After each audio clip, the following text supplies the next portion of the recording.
Next इधर देखिए भाई सभी, अब इधर देख बेटा आदि, बहुत ध्यान से देखो, ये नोट कर लिया होगा, सीधे सवालों पर मूव कर रहे हैं। सवाल आपके सामने, पहले इसको बेसिक तरीके से करेंगे, फिर अपना दूसरा वाला मेथड यूज़ करेंगे। आइए देखिए ज़रा, बहुत ध्यान से चीज़ों को कवर कीजिए भाई। जैसे मैं आपको बोलता हूँ BeF2, क्या बोलता हूँ BeF2, यहाँ देखेंगे तो Z की जो वैल्यू होगी वो नंबर ऑफ सिग्मा बॉन्ड और पाई बॉन्ड के बराबर होती है ना। मैं एक सवाल करा रहा हूँ, बाकी फिर अपने दूसरे मेथड से ही कर डालेंगे, ठीक है। इधर सुनेंगे भाई सभी बच्चे, जैसे मैं बात करूँ BE, तो इनका जो फोटो बनना चाहिए वो ऐसा बनना चाहिए। लेकिन यार इस मेथड की ड्रॉबैक यही है कि इसमें आपको बिना फोटो के काम नहीं चलेगा, ठीक है। तो क्यों ही फिर फोटो बनाना। अब Z की वैल्यू कितनी आ रही है आप देखकर बताइए मुझे, 2, और Z की वैल्यू 2, तो हाइब्रिडाइजेशन कितनी आ जाएगी, SP आ जाएगी। कितनी आ जाएगी हाइब्रिडाइजेशन, SP आ जाएगी। बहुत सिंपल सा तरीका था। चलिए वैसे देखें, अगर नॉर्मली अगर मैं देखूं, इधर सुनेंगे भाई सभी, जैसे बेरिलियम है, जैसे बोरॉन है, जैसे कार्बन है, नाइट्रोजन है, ऑक्सीजन है, फ्लोरीन है, ये 17 ग्रुप का है भाई, ये 16, ये 15, ये 14, ये 13, और ये भाई अपना सेकेंड। इसका मतलब इसके वैलेंस सेल इलेक्ट्रॉन कितने हो जाएंगे सेंट्रल एटम के, 2, प्लस फ्लोरीन एक मोनोवैलेंट एटम है, तो 2 फ्लोरीन है तो बिल्कुल काउंट होंगे, प्लस माइनस कोई चार्ज नहीं है, डिवाइडेड बाई 2। तो क्या ये पिक्चर फिर भी 2 आ रही है, और 2 आ रही है तो हाइब्रिडाइजेशन SP हो जाएगी कि नहीं हो जाएगी। अब मेरी एक बात जरा ध्यान से सुन लो भाई सभी, आप लोग हाइब्रिडाइजेशन बता पाएंगे, जियोमेट्री बता पाएंगे, क्या आप लोग इसी से लॉन पेयर बता पाओगे। तो लॉन पेयर कैसे पता लगेंगे सर, देखो बड़ा ही सिंपल है। कैसे सर, ये SP है, Z की वैल्यू 2 आई है ना, मैं क्या कह रहा हूं, लॉन पेयर निकालने के लिए Z माइनस सराउंडिंग एटम कर दिया करो। Z की वैल्यू 2, सराउंडिंग एटम 2 बराबर 0, मतलब इसमें कोई भी लॉन पेयर नहीं होगा। क्लियर हो गई बात। सर जरा ये वाला करा के दिखा दो। देखो भैया, इसका नाम बोरॉन है, बोरॉन 13 ग्रुप का एलिमेंट है, valence shell electron 3, plus monovalent atom 3 divided by 2 यानी कि 3, यानी कि sp2, यानी कि ट्राइगोनल प्लेनर। यस और no. What about the lone pair. Sir lone pair का मतलब होता है Z की जो वैल्यू आई है minus surrounding atom. Central atom के अलावा जितने भी हैं वो सभी क्या होते हैं बेटा जी, सराउंडिंग एटम होते हैं। इसलिए ये वाली जो बात है कितनी आ जाएगी, 0 आ जाएगी। बोलो बात समझ में आई क्या। इसके अलावा अगर मैं बात करूं तो यहाँ पर है मेरे पास CH4, CH4 में देखेंगे तो Z की वैल्यू क्या आ जाएगी बेटा। सर कार्बन 14th ग्रुप से बिलोंग करता है, 4 प्लस मोनोवैलेंट एटम हाइड्रोजन होता ही है, डिवाइडेड बाय 2, तो ये पिक्चर 8 डिवाइडेड बाय 2 बराबर 4 बराबर sp3। तो लॉन पेयर कितना हो गया, 4 माइनस 4। बोलो बात समझ में आई क्या। बोलो भाई SF6 के बारे में बात कर लें। सर सल्फर, ऑक्सीजन से नीचे सल्फर होता है, इसलिए 6 प्लस 6 डिवाइडेड बाई 2 बराबर 12 डिवाइड बाई 2 बराबर 6, हाइब्रिडाइजेशन बिकम sp3d2। बोलो बात समझ में आई क्या। सर बहुत ज़्यादा आसान पढ़ाने लगे हो आजकल। देखो ये है 7, और ये वाली पिक्चर क्या हो जाएगी बेटा, 7 divided by 2 plus 14 divided by 2 बराबर 7 बराबर sp3d3, मतलब pentagonal bi pyramidal PBP। Clear है भाई। लॉन पेयर कितने रहेंगे, 0। इधर आ जाओ जरा। Sir xenon belongs to 18th group, हाँ है ना, 18th ग्रुप के नोबल गैस होते हैं, तो यहाँ पर कितनी वैल्यू आ जाएगी बताओ, 8 प्लस।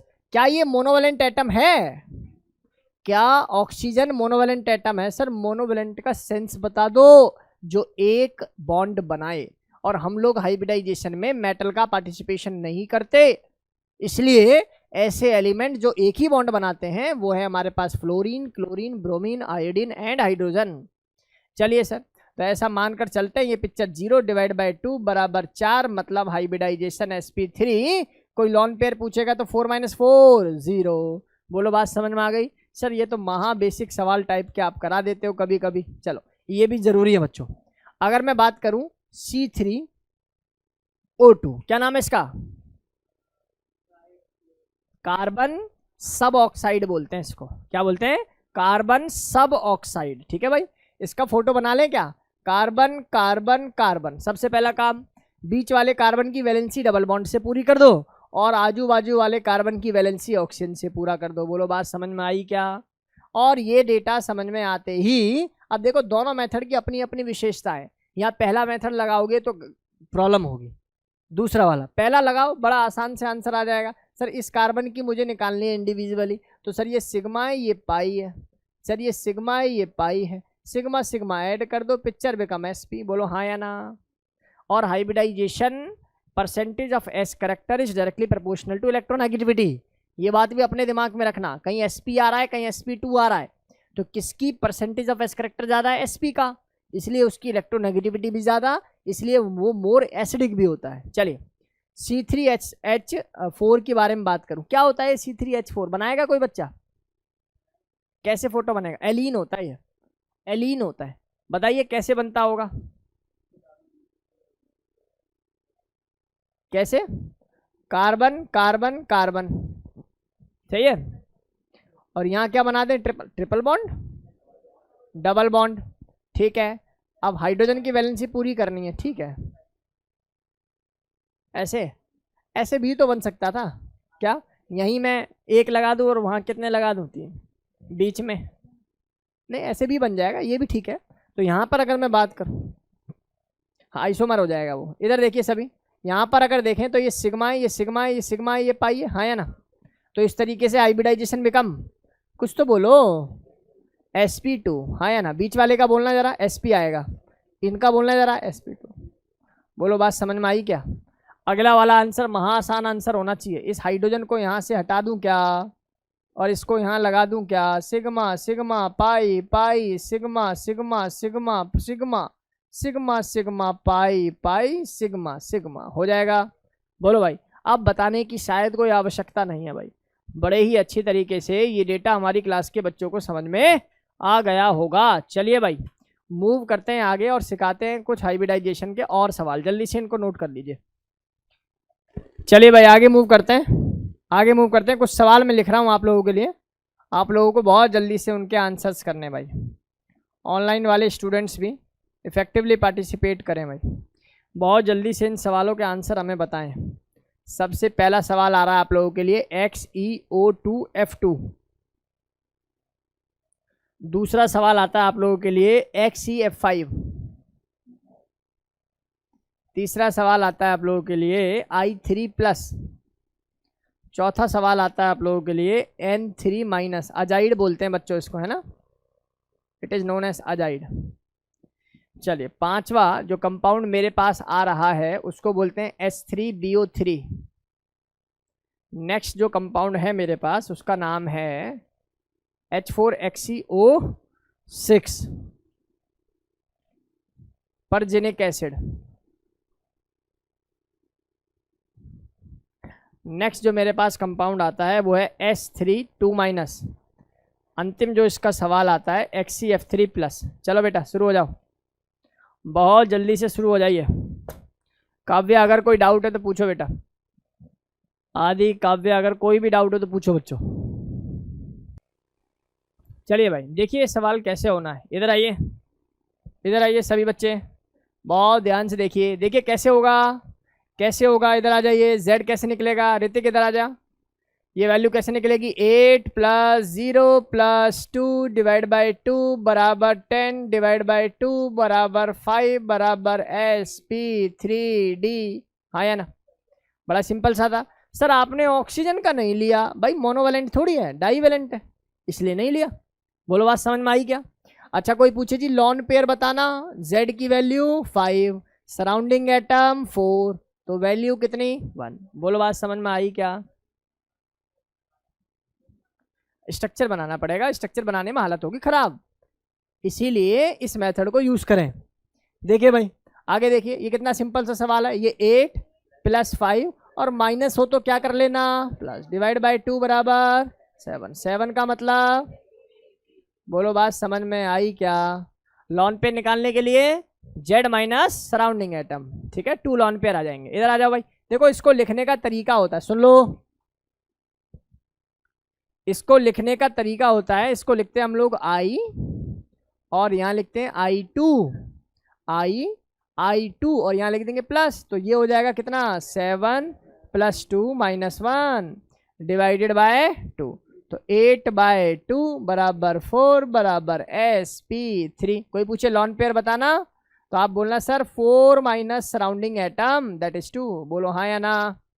अगला देखना जरा, इसको भी ऐसी कर लेते होंगे शायद। सर नाइट्रोजन नाइट्रोजन नेगेटिव और ये माइनस, तो इसका मतलब इसके लिए 5 प्लस 1 कर देंगे क्योंकि इसको तो नहीं काउंट करते, ट्राईवेलेंट है ये तो, डिवाइडेड बाय 2 यानी कि 3 यानी कि sp2। देखना एक बच्चा ऑनलाइन आया हो, मैसेज कर रहा है मुझे, ज्वाइन कर लेना। आ गया, चलो देखो जरा ध्यान से, इधर आ जाइए। अभी ऑड इलेक्ट्रॉन स्पीसीज पर हम लोग जो हाइब्रिडाइजेशन सिखाने जा रहे हैं, इसलिए बहुत ध्यान से सुनो। ये कितना आ जाएगा बेटा, बोरॉन। बोरॉन का पीरियड नंबर कितना होता है, मतलब ग्रुप नंबर 13, तो इसका मतलब 3 प्लस ये वैल्यू कितनी आ जाएगी, मोनोवेलेंट, प्लस ये तो डाईवेलेंट है सर, डिवाइड बाय 2 यानी कि 3 यानी कि sp2। कर लेना भाई, लॉन पेयर आप लोग जो है निकाल सकते हैं, ठीक है ना, कोई लॉन पेयर नहीं होगा इसके ऊपर। इधर आ जाना, ये बड़ा अच्छा एग्जाम्पल है। इसमें सेंट्रल एटम Xc है तो इसको मैं 8 लिखूंगा, plus monovalent atom 4 plus 0 divide by 2, तो टिकरी कितनी आ जाएगी बेटा, मतलब ये आ जाएगा sp3d2। बोलो बात समझ में आई क्या। इधर आ जाओ, कैसे निकालोगे इसको सर, S2 और -2, बड़ा ही सिंपल है सर। ये मेथड तो सर अच्छा है ना, ये मेथड तो अच्छा मेथड है। हाइब्रिडाइजेशन बिकम sp3, सही लिखा है मैंने।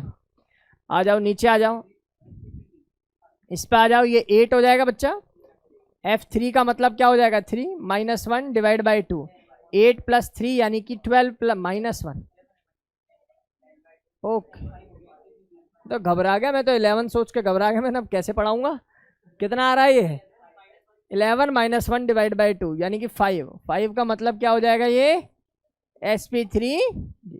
चलिए, जिन बातों को देखकर सोचकर बच्चे घबरा जाते हैं कि अगर z की वैल्यू 2.5 आ गई, z की वैल्यू 3.5 आ गई, z की वैल्यू 4.5 आ गई, तो उस केस में हाइब्रिडाइजेशन क्या होगी, वो समय आ चुका है, इसलिए बहुत ध्यान से देखो भाई। अब वो समय आ चुका है, इसलिए बहुत ध्यान से देखिए। हाइब्रिडाइजेशन पढ़ी है वो वाली? नहीं मैंने नहीं पढ़ाई, आज से पहले नहीं पढ़ाई, तो नहीं पढ़ी तो स्ट्रक्चर फॉर्मेशन बनानी पड़ेगी, ठीक है। इधर कोई लॉन पेयर फॉर्मेशन नहीं होगी इसमें। इधर आ जाइए सभी, नेक्स्ट। चलिए भाई बहुत ध्यान से, मैं देखता हूँ भाई ऑनलाइन वाले बच्चे कितने एक्टिव होके इन सवालों के आंसर देते हैं। चलो भाई सर, पहला सवाल क्या कराओगे, मुझे बस ऑड इलेक्ट्रॉन स्पीसीज लिखना होगा, लाइक NO2। मैं आपसे पूछूंगा भाई इसकी हाइब्रिडाइजेशन होगी क्या, बॉन्डिंग हुई है तो हाइब्रिडाइजेशन होनी चाहिए, तो आप कहोगे होगी सर, तो निकाल के बताओ, तो आप बोलोगे सर ये वैल्यू 5। सर मोनोवेलेंट का ही लेते हैं, ये तो डाईवेलेंट है, तो ये पिक्चर 2.5, तो 2.5 का मतलब हाइब्रिडाइजेशन क्या sp2.5 लिखना पड़ेगा, नहीं। क्या मेरी बात समझ में आई या नहीं आई। तो इसके लिए क्या करते हैं, कैसे सीखते हैं, बहुत ध्यान से देखिए। सर क्या कह रहे हैं, एक रूल एक ट्रिक। क्या है वो रूल, वो ट्रिक क्या है, वो ट्रिक ये है कि if if if if if if value of z, या मैं कहूं ऐसे देखो, if electronegativity of surrounding atom या terminal atom, right, is lesser than 2.5,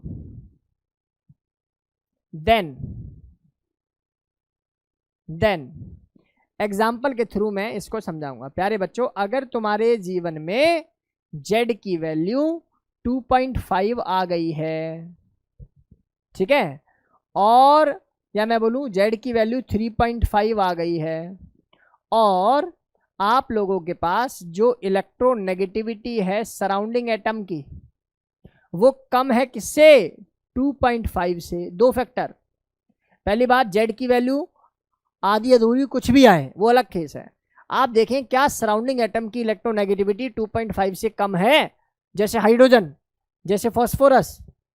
अगली बात समझ में, अगर इससे कम है वैल्यू तो उस केस के अंदर ये जो डेटा है ये डेटा कन्वर्ट हो जाएगा 3 के अंदर। नहीं आई बात समझ में। If electronegativity of surrounding atom is more than 2.5, then ये जो z की वैल्यू आपने 3.5 लिखी है तो इस केस में z कितना हो जाएगा 4। बोलो बात पल्ले पड़ी क्या?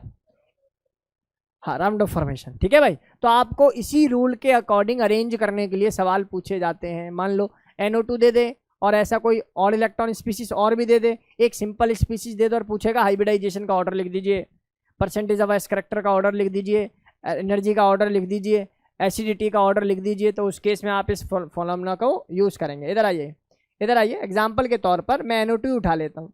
बहुत ध्यान से देखिए, आराम आराम से सीखने का विषय है ये। NO2 में Z की वैल्यू अभी कितनी आएगी बता बेटा? अभी कह रहा सर ये आएगी 5 + 0 डिवाइडेड बाय 2, तो पिक्चर बिकम 2.5। बहुत बढ़िया, 2.5 आ गया। आप लोग क्या काम करें, बस ये देखें कि सराउंडिंग एटम कौन है। और प्यारे बच्चों, ऑक्सीजन की इलेक्ट्रोनेगेटिविटी 2.5 से तो ज्यादा होती ही है। बोलो हाँ या ना? होती है ना 3.5। तो इसका मतलब अगर इलेक्ट्रोनेगेटिविटी ज्यादा है तो इसको भी ज्यादा कर दो 3.0, और जब ये 3.0 कर देंगे तो हाइब्रिडाइजेशन खत्म। बात क्या मेरी बात समझ में आई या नहीं आई? सर बात तो समझ में आ गई, लेकिन अभी हल्का हल्का सा लग रहा है कुछ कुछ। चलो कोई बात नहीं, एक आध दो सवाल और करो और अच्छा लगेगा। मैं आपसे कहता हूं, जीवन में एक स्पीसीज आ चुकी है, नाम है CH3। तो अगर इसका Z निकालेंगे तो क्या निकलेगा? आप भी बता, आदि बताओ जरा, क्या निकलेगा? सर Z की वैल्यू निकलेगी 4 + 3 डिवाइड बाय 2 बराबर 7 डिवाइड बाय 2 बराबर 3.5। हाँ या ना? अरे खुश हो गए? लेकिन अगर इलेक्ट्रोनेगेटिविटी ऑफ हाइड्रोजन की बात करूं तो भाई इसकी तो इलेक्ट्रोनेगेटिविटी कम होती है। हाँ या ना? और कम होती है तो इसको कम में ले जाओ तो पिक्चर कितनी आ जाएगी? 3.0 हाइब्रिडाइजेशन बिकम sp2। बोलो बात समझ में आई क्या? अरे गेम समझ में आया? पक्की बात, ईमानदारी से बता रहे हो? कोई दिक्कत वाली बात यहाँ तक नहीं होनी चाहिए, मतलब इसको कंपेयर कराते हुए लिखा है। ठीक है, चलिए इसके अलावा एक और सवाल करा देते हैं। सर एक और सवाल करा दो, सुन लो। एक स्पीसीज और है मेरे पास, क्या नाम है इसका? आप लोगों ने नाम सुना है ClO3, याद आ रहा होगा। जब मैंने और इलेक्ट्रॉन स्पीसीज पढ़ाई थी तो वहां पर NO2 CH3 और इसी प्रकार से ClO3 पढ़ाया था। तो जब इसमें आप लोग देखेंगे तो Z की वैल्यू कितनी आ जाएगी? 7/2। सर अगेन ये पिक्चर 3.5 आ रही है। और सर यहाँ कौन है सराउंडिंग एटम? ऑक्सीजन। और अगर ऑक्सीजन सराउंडिंग एटम है तो इस पिक्चर को बदल के क्या लिखना चाहिए? 4। और जब इसको 4 लिखेंगे तो हाइब्रिडाइजेशन sp3। बोलो मजा आ गया? यहाँ तक कोई डाउट है भाई किसी बच्चे को? मैं फिर कह रहा हूँ, hybridization is a hypothetical phenomena.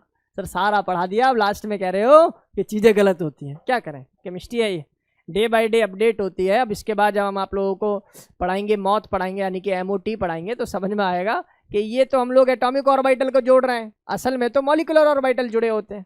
ठीक है, तो धीरे धीरे चीज़ें कवर होंगी। बहुत जल्दी से इसको नोट करो, एक आध सवाल और पढ़ाता हूँ इसके अंदर। काव्या 3 इसलिए नहीं आएगी, मेरी बात को दोबारा सुन काव्या। मैं क्या कह रहा हूँ बेटा? मैं कह रहा हूँ देख, ये ऑक्सीजन सराउंडिंग एटम है या नहीं? और क्या ऑक्सीजन की इलेक्ट्रोनेगेटिविटी 2.5 से ज़्यादा होती है? भाई इसकी इलेक्ट्रोनेगेटिविटी 2.5 से ज़्यादा होती है, और होती है तो इसका मतलब जो 3.5 है उसको बढ़ा दो, और कम होती तो घटा दो। आगे बात समझ में क्लियर? तो डेटा क्लियर होना चाहिए भाई सभी को, ये डेटा क्लास के सभी बच्चों को क्लियर होना चाहिए। बाकी और स्टूडेंट बताएं, अनाया, अनमोल, हर्षित, कंगना, क्रिश, बताओ जरा। आदि जान बेटा, आपका माइक ऑन नहीं हो सकता इसमें, आप लोगों को जो है हाँ राउंड ऑफ किया जाता है। हाँ बिल्कुल, हाँ राउंड ऑफ ही करना होता है बेटा। याद रहे, hybridization is the phenomena of redistribution of the energy, right? Redistribution of the energy, ताकि डीजनरेटेड ऑर्बिटल्स बनाए जा सके, हाइब्रिड ऑर्बिटल बनाए जा सके, राइट?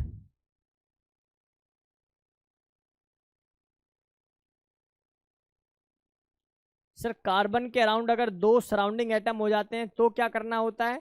तो उस केस में नेट इलेक्ट्रोनेगेटिविटी देख लो, एवरेज देखो। ठीक है बच्चा, एवरेज देखना होता है। हो जाएगा? बताइए भाई, क्या ये डेटा समझ में आ गया आप लोगों को? एक सवाल पूछूं आप लोगों से, बताओगे? क्या इस क्लास का कोई स्टूडेंट इस सवाल का आंसर बता देगा? चलो अगर कोई बता देगा तो हमें अच्छा लगेगा। ऑनलाइन ऑफलाइन सभी से पूछ रहा हूँ भाई, बताइए। प्यारे बच्चों, जीवन में आप लोगों ने NO2 देखा है? आप कहोगे सर बहुत बार देखा है। चलो कुछ ऐसा होता होगा, मानकर चल रहा हूँ अभी आप डबल और सिंगल बॉन्ड से परिचित हैं, तो मैं मान लेता हूँ ऐसा कुछ होता है ना भाई। तो मैं बोल रहा हूँ भाई, इसका जो एंगल है ना उसका नाम है θ1, ठीक है। और जब ये इसको कूल कर देते हैं तो इट गेट डाइमराइज। जब डाइमराइज हो जाता है तो क्या बना देता है, बताओ जरा। सर उस केस में जो पिक्चर बनती है वो बन जाती है ऐसा कुछ, हाँ या ना। अच्छा, ये वाला एंगल अब इस केस में क्या हो जाएगा, ये वाला एंगल हो जाएगा θ2। मेरा सवाल ये है, out of θ1 and θ2 which angle is more? θ1 और θ2 में से कौन सा एंगल ज्यादा होगा? सोचो भाई।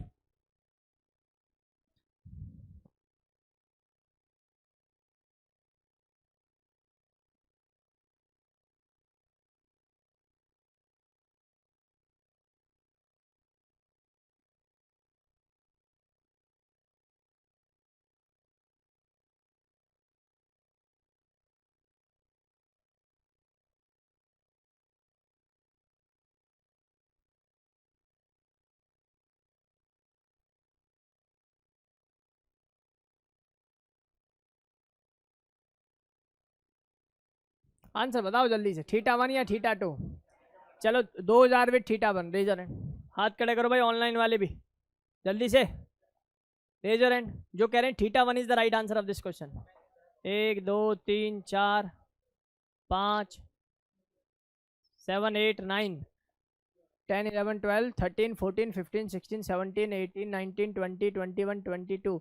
हाँ 22.5। मैं कहला सर आधा कर रहा है ऐसे, आशीर्वाद टाइप का दे रहा है ना। चलो 2000 विद θ2, जो कह रहे हैं जी θ2 को लॉक कर दो सर। θ2 के साथ तो जनता ज़्यादा है, अरे वाह, बड़े लेवल की जनता है।